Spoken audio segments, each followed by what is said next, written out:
Alors l'islam est né à une époque particulière qui est la fin du VIe siècle, le début du VIIe siècle dans la péninsule arabique. Et dans la péninsule arabique, à ce moment-là, c'est ce que l'islam appelle, en tout cas c'est ce que les islamologues appellent l'âge de l'ignorance. Alors je ne voudrais pas par rapport à ça dire que l'âge de l'ignorance est l'âge de la crédulité, mais c'est l'âge où il a été relativement facile de donner un coup de pied dans une fourmilière qui est celui du polythéisme et celui aussi du judaïsme. J'aurai peut-être l'occasion d'y revenir tout à l'heure. On a tendance à dire qu'à cette époque-là, il n'y avait rien d'autre que de l'adoration d'idoles, ce qui n'est pas vrai. Dans la péninsule arabique, il y avait plusieurs modes de pensée qui cohabitaient et qui, à ce moment-là, cohabitaient en paix. Cet islam-là naît à un moment où la vie est difficile. N'oublions pas que la péninsule arabique du côté de la Mecque, puisque c'est de ça qu'on parle, était une région relativement aride dans laquelle il y avait beaucoup de tribus de bédouins, beaucoup de gens qui vivaient dans des conditions compliquées.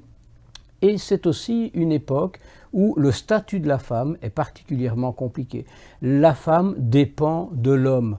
Alors vous me direz que ça a duré pendant un certain temps dans un certain nombre de civilisations, mais à cette époque-là, le statut de la femme est tellement précaire que l'homme régente ce statut-là de telle manière qu'il puisse venir en aide aux femmes.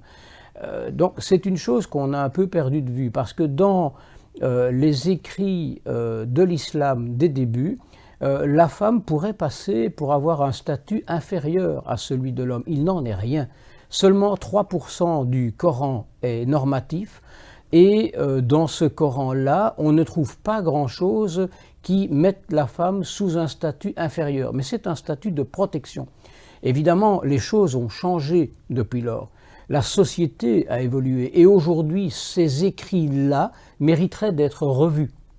Et un certain islam des Lumières y a pensé, et certains philosophes musulmans d'aujourd'hui y pensent aussi. Mais l'islam s'est refermé au XIIe siècle et il est bien pénible aujourd'hui de moderniser l'islam. Il se trouve même des islamistes pour considérer que c'est notre société qui doit se moderniser par rapport à l'islam. Et donc ce qui serait en somme un résultat qui aboutirait à ce que notre société retourne en arrière à des valeurs qui ne sont pas compatibles avec notre société moderne.